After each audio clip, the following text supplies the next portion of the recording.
Hey guys, Andres here. In previous videos we have discussed King's Gambit Accepted as well as the classical variation.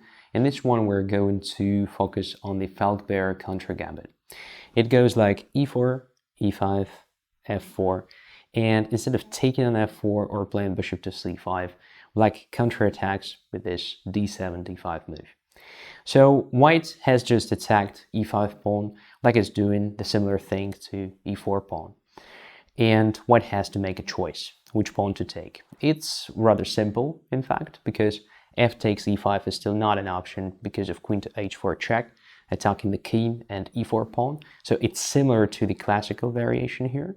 That's why white almost never does this and takes the pawn on d5.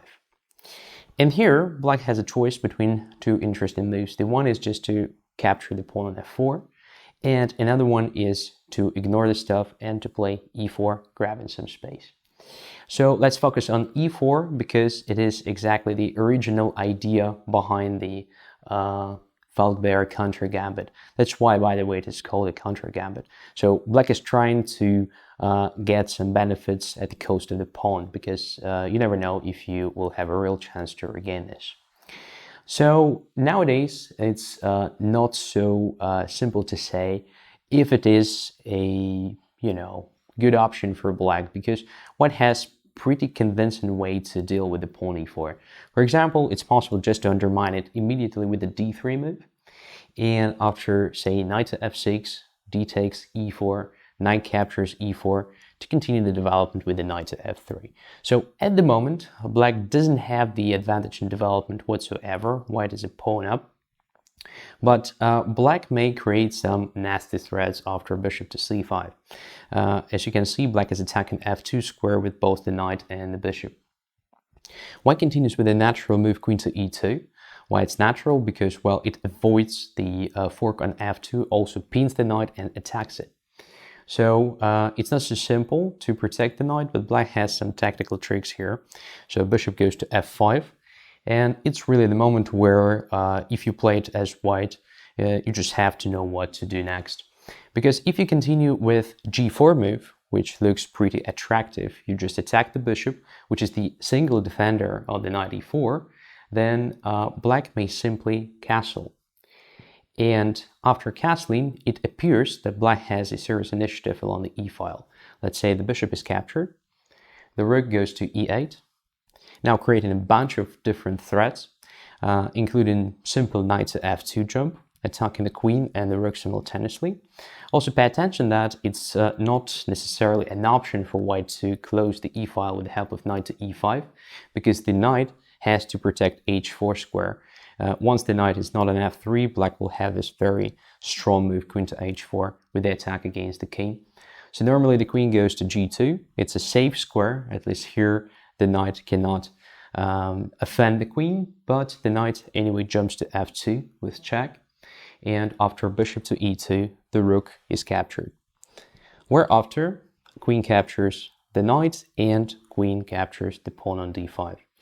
In this position, we may notice that black has the rook against two minor pieces, which in general is not so good, but in this particular case, we may notice that white's pieces are completely misplaced.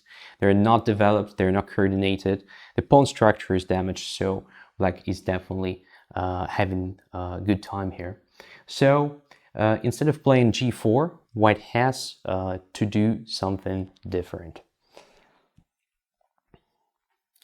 And white has the move knight to c3, also with the idea of attacking the knight on e4, using the temporal problem because the knight is pinned and the king is still in the center. Black continues with the queen e7 in this case, because, well, castling is not justified. So the knight is protected now, but white also has a possibility to continue with a very good bishop to e3 move. So right now it's possible for a tactical reason. And from a positional point of view, it's a good exchange because, well, black is having all his threats mainly because of the bishop on c5. So if it is exchanged, then white no longer has problems.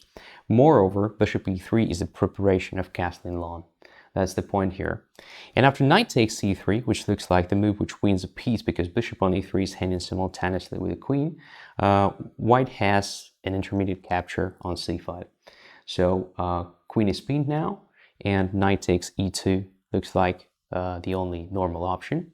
Then bishop captures on e7, and after, again, natural knight takes f4, bishop can go away to a3, still controlling the long diagonal a3 f8, so that preventing black's castling short. In this case, it's clear that black can win a pawn after knight takes d5, but after white's castling long, we may notice that eventually white managed to grab the initiative.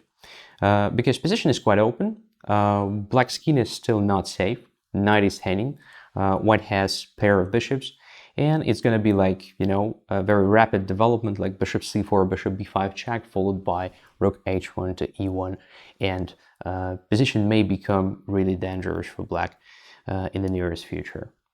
So that is about the original idea behind Falkbeer Countergambit, so to play e4. I'm not sure that it is still good for black, but fortunately black has another very solid option, which is e5 takes f4. Let's have a look at it. So after white's capture on d5, black may simply take the pawn on f4 as well.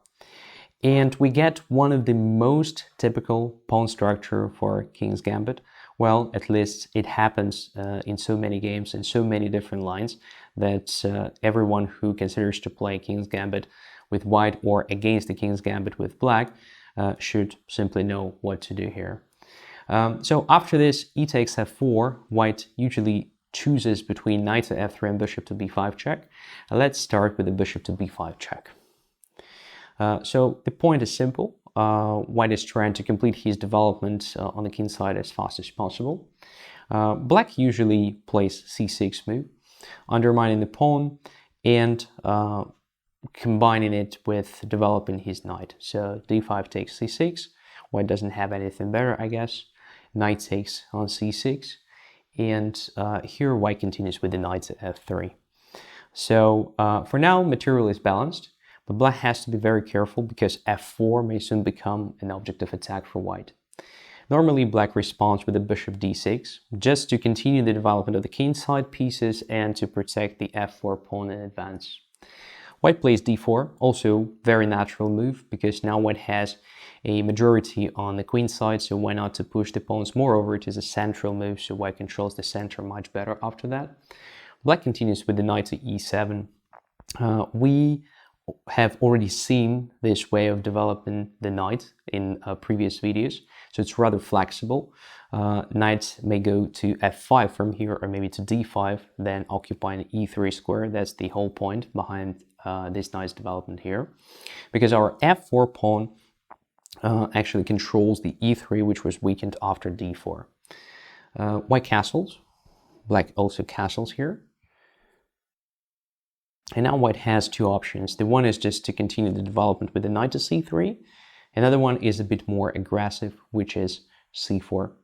So let's start with the c4 option. It looks much more ambitious. So here, after white's c4 move, white's pawns start looking pretty impressive. But black has to react in a normal way just to complete the development. In fact, these pawns are not so dangerous if they're not well supported from behind. And as long as we have the pawn on f4 limiting the bishop on c1, white will always have some problems with the development.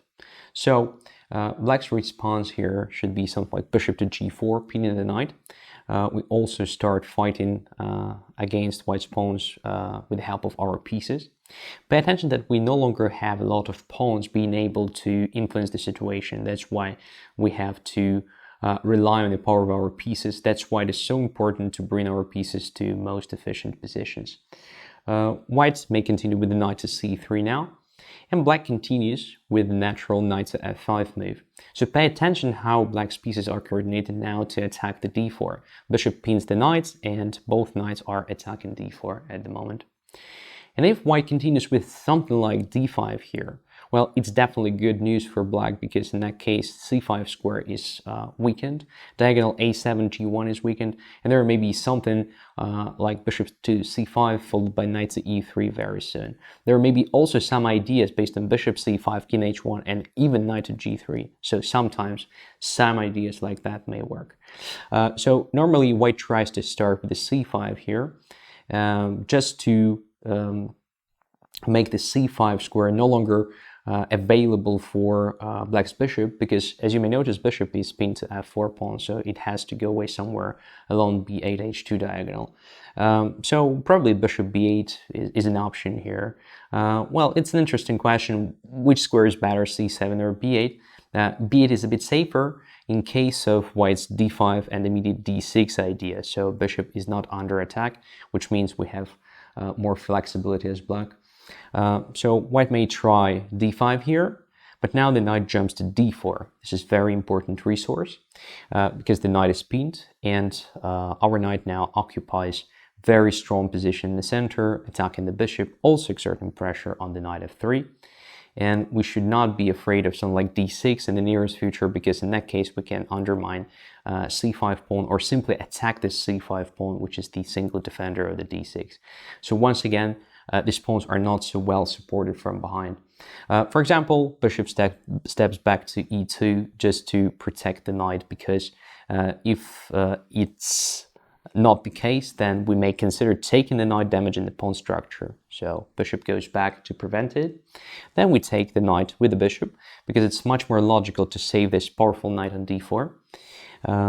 Bishop captures on f3, and now we may play something like bishop to e5 as black here, because in this case, if white plays d6, our bishop is no longer that limited on b8. Instead, it occupies a very nice centralized position. So I have a feeling that this position is quite good for black.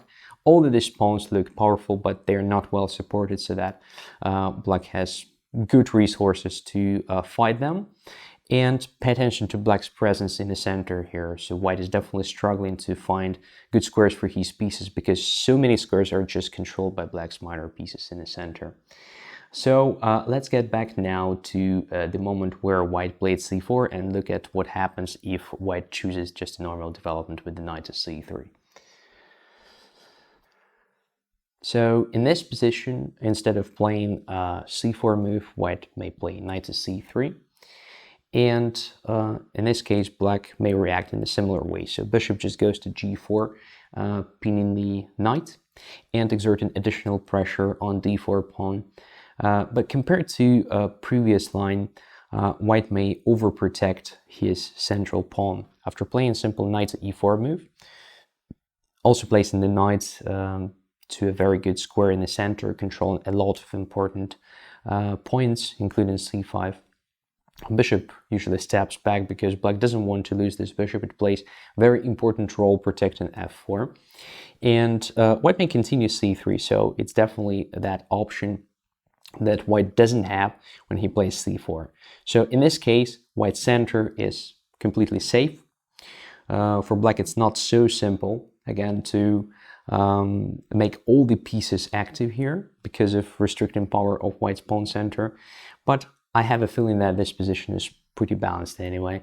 And after something like knight to g6, overprotecting f4 just in case, black may continue with some improvement of the pieces. So after knight to g6, black may think of playing knight to h4 at some point, exerting additional pressure on knight f3. As for e3 square, well, another knight may go through e7 to f5 and to e3.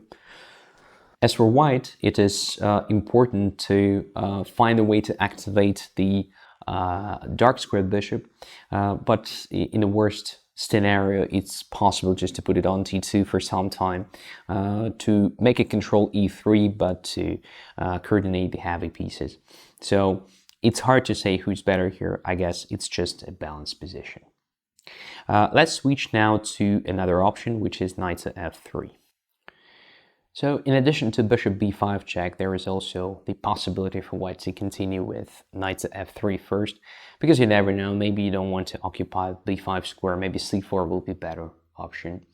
So in this case, black continues also with the normal development move, knight to f6. not taking the pawn on d5 with the queen, because queen quickly becomes a target for white's minor pieces, including knight b1, which is going to occupy c3. So just knight f6, attacking the pawn, it's okay. Black's most interesting idea here is to try to control e3 square whenever white plays d4, and we should understand that white will play d4 sooner or later. So the knight may get there from either d5 or maybe g4. Also, black should be careful about f4 pawn. Obviously, for that, something like bishop to d6 may be needed, or maybe black will just sacrifice it.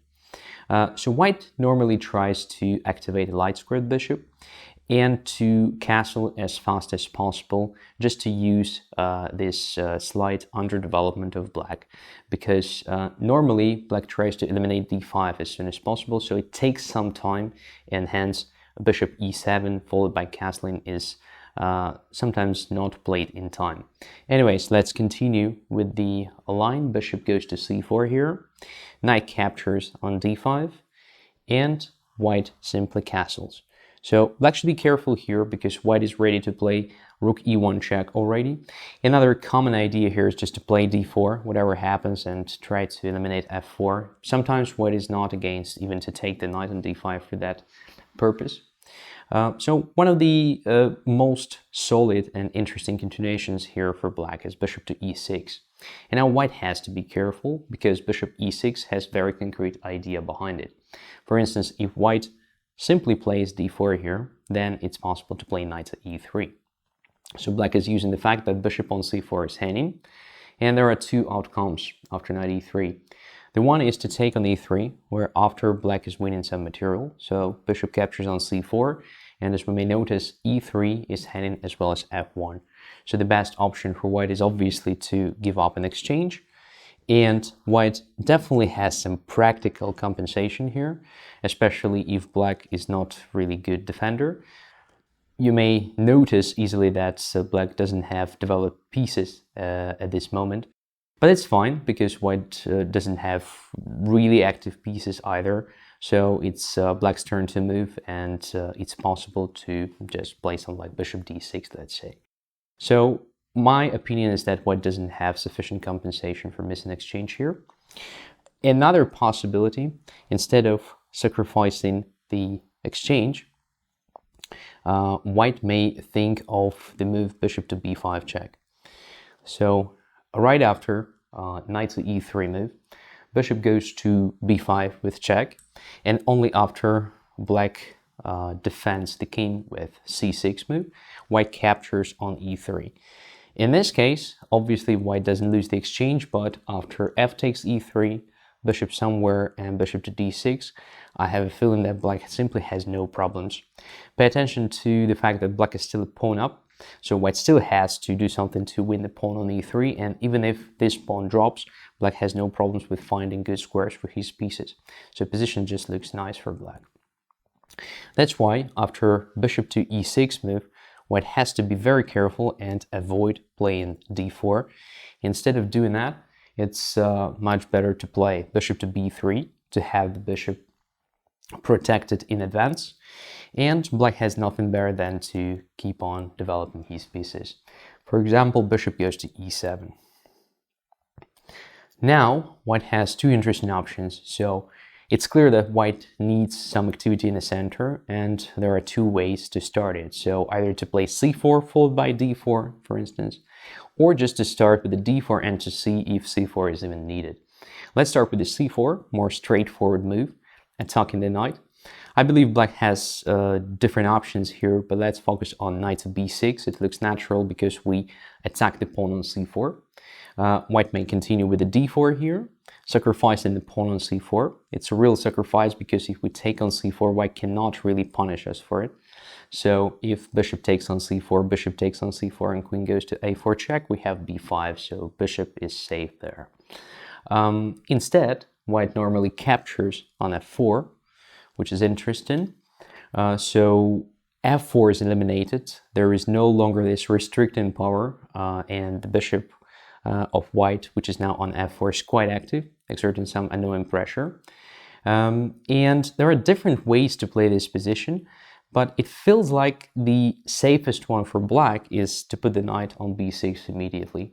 It looks a bit strange, because after bishop captures on e6 and f takes e6, black's pawn structure is damaged. And now the weakness of d4 pawn, let's say, is compensated by the weakness of e6 pawn, but we should never forget black is still a pawn up. So even if e6 for some reason drops, position will be materially balanced. So the only problem for black here is to make the king safe as soon as possible, but it feels like black is all right in the sense of doing it, because, well, I don't see the way for white to actually prevent castling. As for the attack against d6, we always have different possibilities to protect it, including queen d7 or maybe sometimes even queen to d5, a bit more active option. So now back to the possibility of playing d4. So that was about c4 move. Now let's have a look at d4 option, keeping c4 for the future. So in this position, instead of playing c4, white plays d4 immediately, not sacrificing anything additionally, but weakening the e3 square. So now, after castling and c4, black is no longer forced to go to b6. Instead, black chooses much more active square, e3. So this is the idea I have already mentioned, and it is one of the most typical methods for black to diffuse the pressure, because indeed, if you move the knight somewhere else, white will have some initiative after capturing on f4 and then pushing his pawns in the center. With the help of knight e3, we basically give the pawn back, but at the same time grab opponent's dark square bishop. That's the thing. So bishop captures e3, which is forced because it was a fork.